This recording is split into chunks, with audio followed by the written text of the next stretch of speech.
আসসালামু আলাইকুম সুপ্রিয় একাদশ শ্রেণীর শিক্ষার্থীরা, আশা করি আল্লাহর অশেষ রহমতে ভালো আছেন, নিরাপদে আছেন। আমি আইনুন নাহার, জীববিজ্ঞান বিষয়ক প্রভাষক, ন্যাশনাল আইডিয়াল গার্লস কলেজ আয়োজিত এনআইজিসি অনলাইন কার্যক্রমে আপনাদের সাথে যুক্ত হচ্ছি।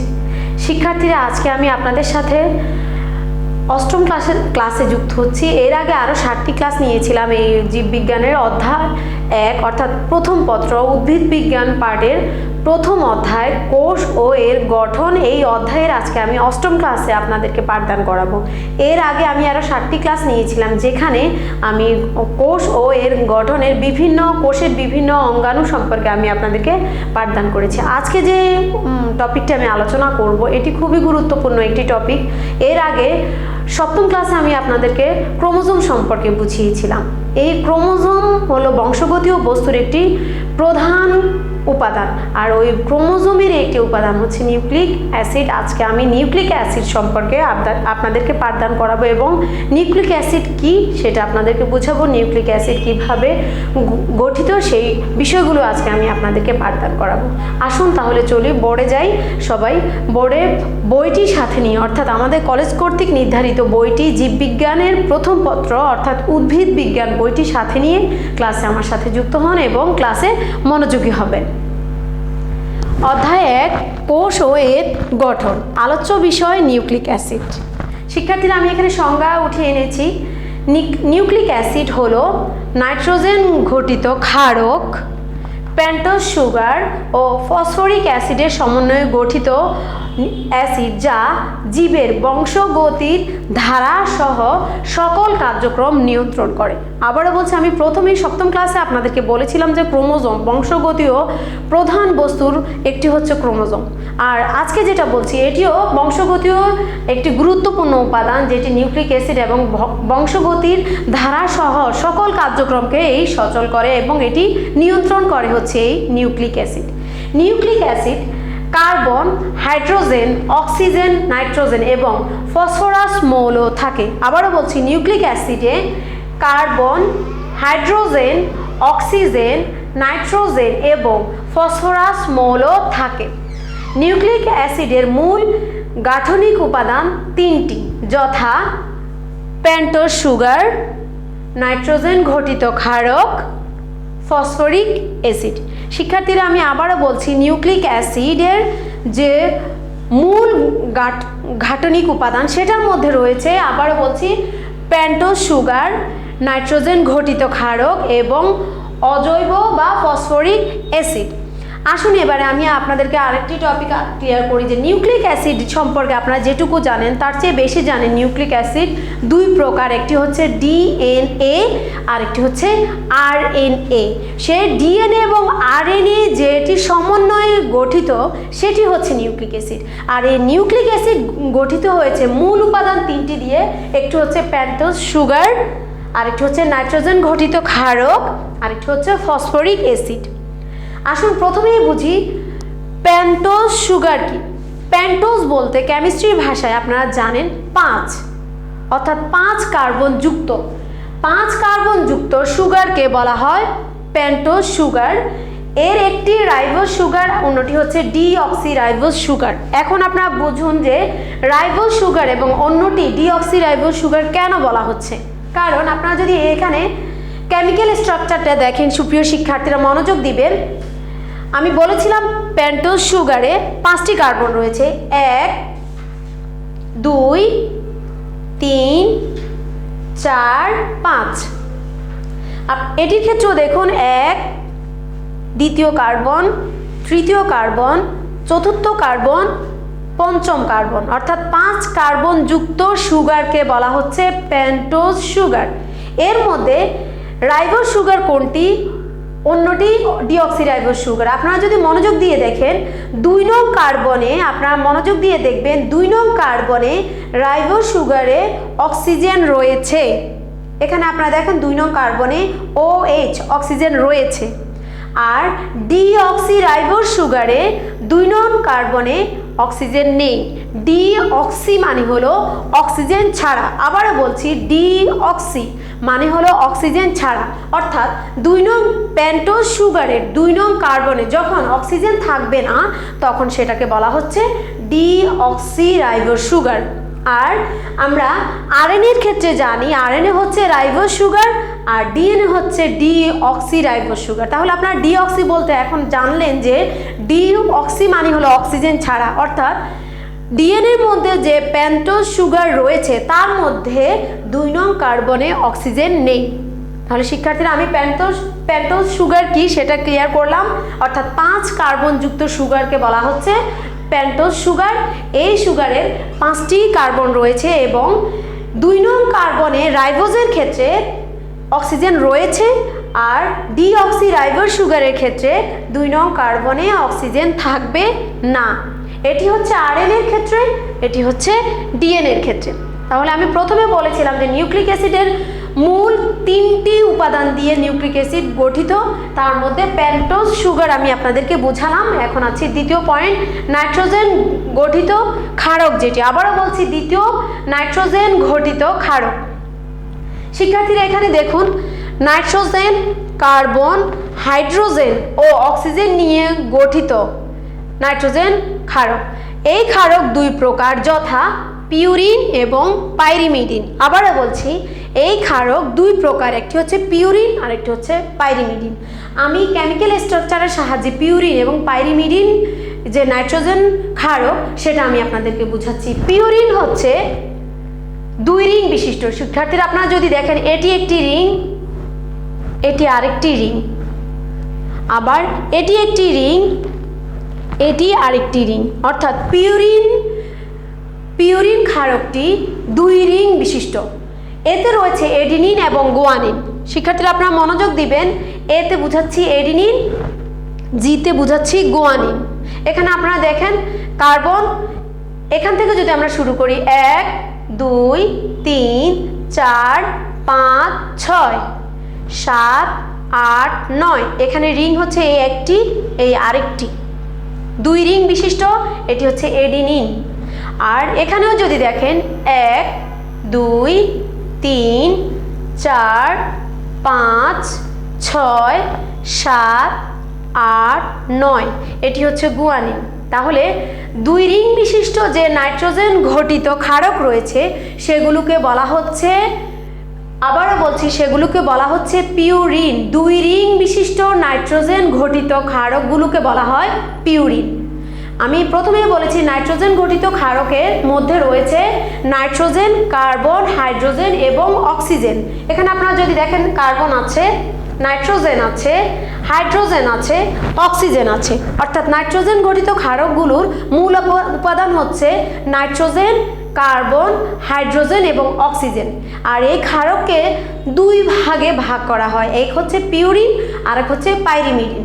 পিউরিনগুলো হচ্ছে 2 রিং বিশিষ্ট, এতে রয়েছে এডিনিন এবং গুয়ানিন।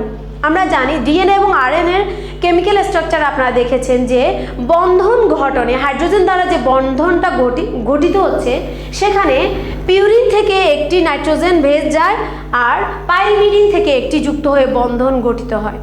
আসুন এবার আমি পিউরিন বুঝালাম যেটা 2 রিং বিশিষ্ট, আর পাইরিমিডিন হচ্ছে 1 রিং বিশিষ্ট। আবারও বলছি 1 রিং বিশিষ্ট নাইট্রোজেন ঘটিত ক্ষারকগুলোকে বলা হচ্ছে পাইরিমিডিন।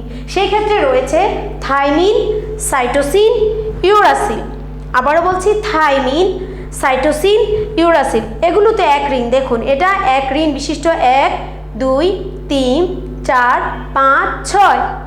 এখানেও যদি আপনারা দেখেন 1 2 3 4 5 6, 1 2 3 4 5 6, এগুলো সবগুলোই 1 রিং বিশিষ্ট, যেটি হচ্ছে থাইমিন, সাইটোসিন, ইউরাসিল।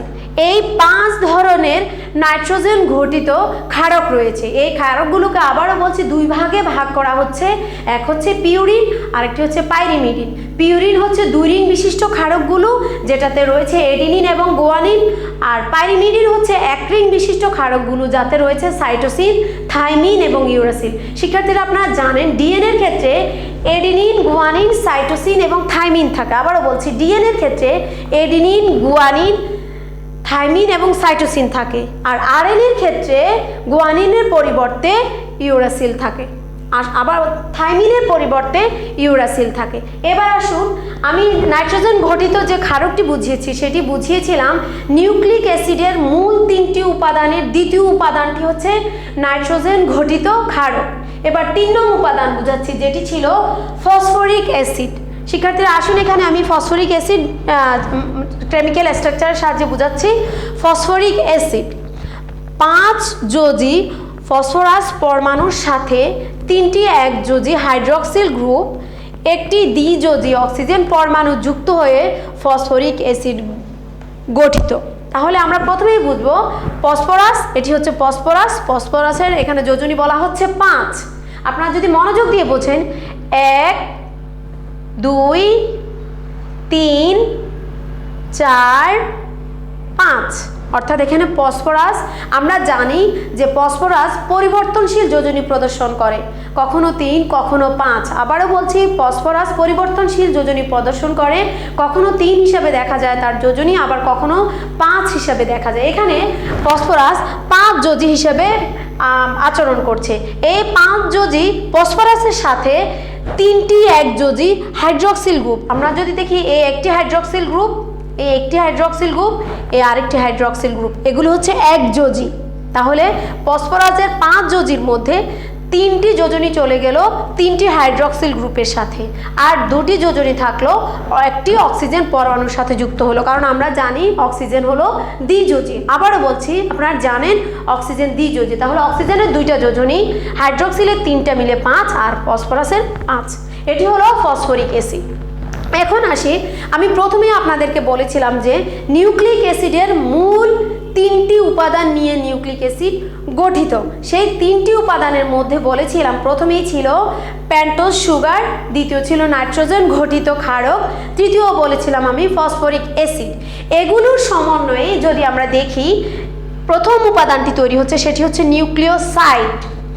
1 অণু নাইট্রোজেন ঘটিত ক্ষারক 1 অণু পেন্টোজ সুগার যুক্ত হয়ে গঠিত যৌগকে বলা হয় নিউক্লিওসাইড। তাহলে আমি যদি আপনাদেরকে সংজ্ঞা থেকে বিষয়টি বুঝাই, আর একটু পড়ছি। পিউরিন নিউক্লিওসাইডের ক্ষারকের 9 নং নাইট্রোজেন পেন্টোজ সুগারের 1 নং কার্বনের হাইড্রক্সিল মূলকের সাথে যুক্ত হয়। শিক্ষার্থীরা, আমি আবারও বলেছিলাম যে এটি হচ্ছে পেন্টোজ সুগার।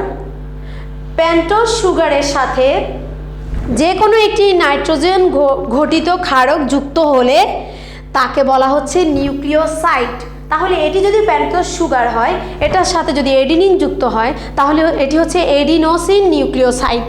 অর্থাৎ পেন্টোজ সুগারের সাথে এডিনিন যুক্ত হয়েছে, এটি হচ্ছে নাইট্রোজেন ঘটিত ক্ষারক। আর যুক্ত হওয়ার নিয়ম হচ্ছে, সুপ্রিয় শিক্ষার্থীরা মনোযোগ দিবেন, 1 নং কার্বনের হাইড্রক্সিল মূলকের সাথে পেন্টোজ সুগারের 1 নং কার্বনের হাইড্রক্সিল মূলকের সাথে পিউরিন অর্থাৎ 2 রিং যুক্ত ক্ষারক যুক্ত হবে। 2 রিং যুক্ত ক্ষারকের 9 নং নাইট্রোজেনটি যুক্ত হবে। এই যে 9 আমি চিহ্নিত করে এনেছি, 1 2 3 4 5 6 7 8 9। এটি কিন্তু নির্ধারিত, এই নিয়মটা অবশ্যই আপনারা ভালো করে মুখস্থ করবেন এবং বুঝবেন। আমি আবারও বলছি, নিউক্লিওসাইড কাকে বলছি? নিউক্লিওসাইড বলা হচ্ছে পেন্টোজ সুগারের সাথে একটি নাইট্রোজেন ঘটিত ক্ষারক যুক্ত হলে তাকে বলা হচ্ছে নিউক্লিওসাইড। এবং নিউক্লিওসাইড গঠনের নিয়ম হলো পেন্টোজ সুগারের 1 নং কার্বনের হাইড্রক্সিল মূলকের সাথে পিউরিন যুক্ত ক্ষারকের 9 নং নাইট্রোজেন যুক্ত হবে। আবারও বলছি, পিউরিন যুক্ত ক্ষারক অর্থাৎ 2 রিং যুক্ত যে ক্ষারকগুলো রয়েছে তাদের 9 নং যুক্ত হবে।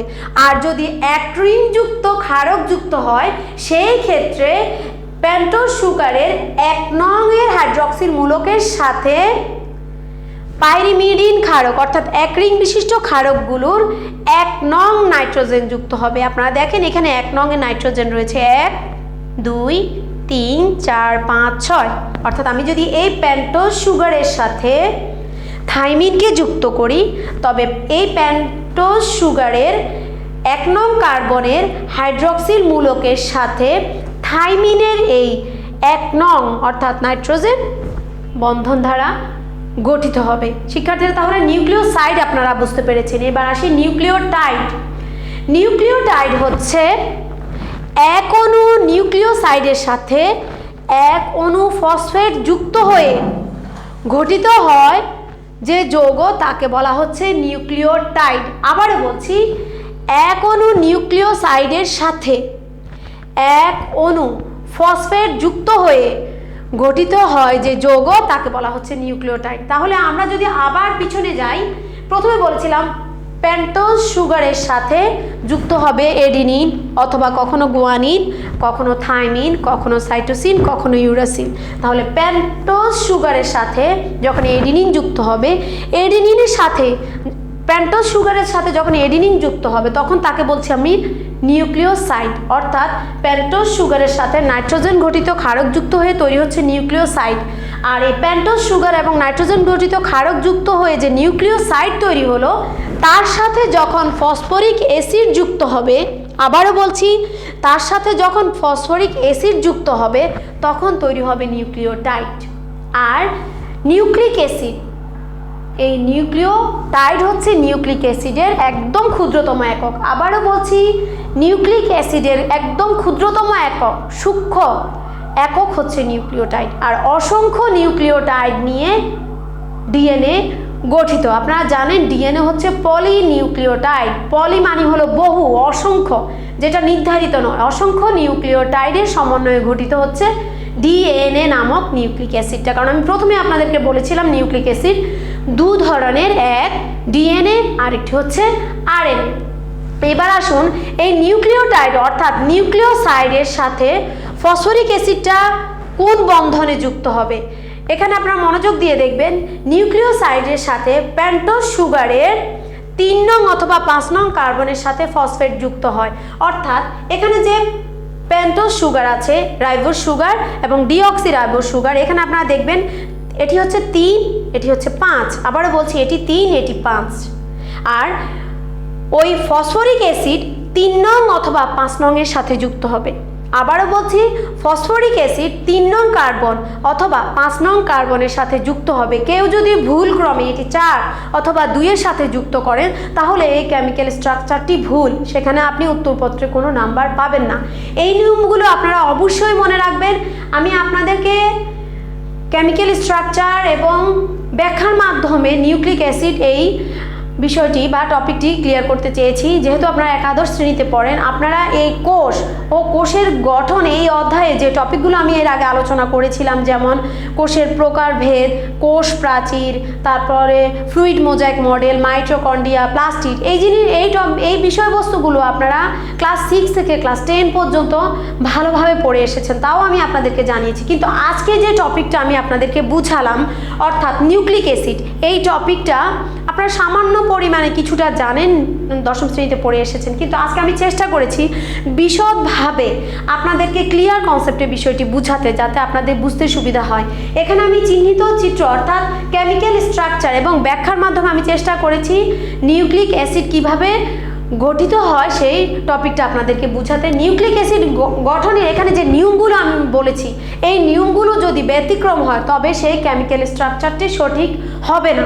অর্থাৎ এখানে যে আমি নিয়মগুলো বলেছি, অর্থাৎ নাইট্রোজেনের আপনারা দেখবেন পিউরিন নিউক্লিওসাইডে অর্থাৎ ক্ষারকের সাথে 9 নং নাইট্রোজেন পেন্টোজ সুগারের 1 নং কার্বনের হাইড্রক্সিল মূলকের সাথে যুক্ত হবে। এগুলো সুনির্দিষ্ট এবং এগুলো এই নিয়মে আপনাকে বন্ধন গঠিত করতে হবে। অর্থাৎ যৌগটা যখন আপনি গঠন করবেন তখন এগুলো এই নিয়মেই করতে হবে।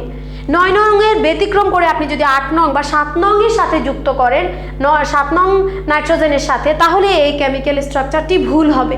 আবারও বলছি, অর্থাৎ 9 নং নাইট্রোজেনের সাথে পেন্টোজ সুগারের 1 নং কার্বনের হাইড্রক্সিল মূলক যুক্ত হয়ে নিউক্লিওসাইড গঠিত হয়। এটি হচ্ছে পিউরিন ক্ষারক অর্থাৎ 2 রিং বিশিষ্ট ক্ষারকের ক্ষেত্রে। আর 1 রিং বিশিষ্ট ক্ষারকের ক্ষেত্রে দেখবেন 1 নং নাইট্রোজেনের সাথে পেন্টোজ সুগারের 1 নং কার্বনের হাইড্রক্সিল মূলকের সাথে যুক্ত হয়। আর এটা এভাবে তৈরি হলো নিউক্লিওসাইড। আর নিউক্লিওসাইডের সাথে যখন আমরা ফসফরিক অ্যাসিড যুক্ত করব তখন সেটি হয়ে যাবে নিউক্লিওটাইড।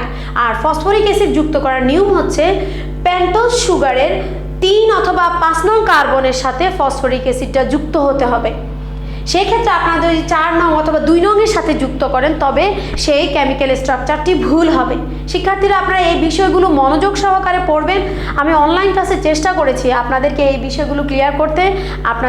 আমাদের কলেজ কর্তৃক নির্ধারিত বইটিতে অর্থাৎ জীববিজ্ঞানের প্রথম পত্র উদ্ভিদ বিজ্ঞান পার্টে এই টপিকটি আছে। আমি চেষ্টা করেছি এখানে আপনাদেরকে যতটুকু পারা যায় বইতে যেটুকু আছে তার থেকে এই পাঠে আমি চেষ্টা করেছি আপনাদেরকে বিশদভাবে বোঝাতে। আশা করি আপনারা ক্লাসটি দেখলে উপকৃত হবেন।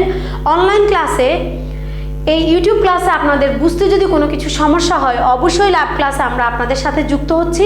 লাইভ ক্লাসে আমাকে সেই বিষয়গুলো আবার জানাবেন, আমি চেষ্টা করব লাইভ ক্লাসে পুনরায় আপনাদেরকে বোঝাতে। শিক্ষার্থীরা ভালো থাকবেন। শেষ করছি আজকের ক্লাস। সবাই ধর্মীয় অনুশাসন মেনে চলবেন, মা বাবার কথা শুনবেন, নিয়মিত প্রতিটি সাবজেক্ট পড়ার চেষ্টা করবেন। ইনশাআল্লাহ দেখা হবে পরবর্তী ক্লাসে। আসসালামু আলাইকুম।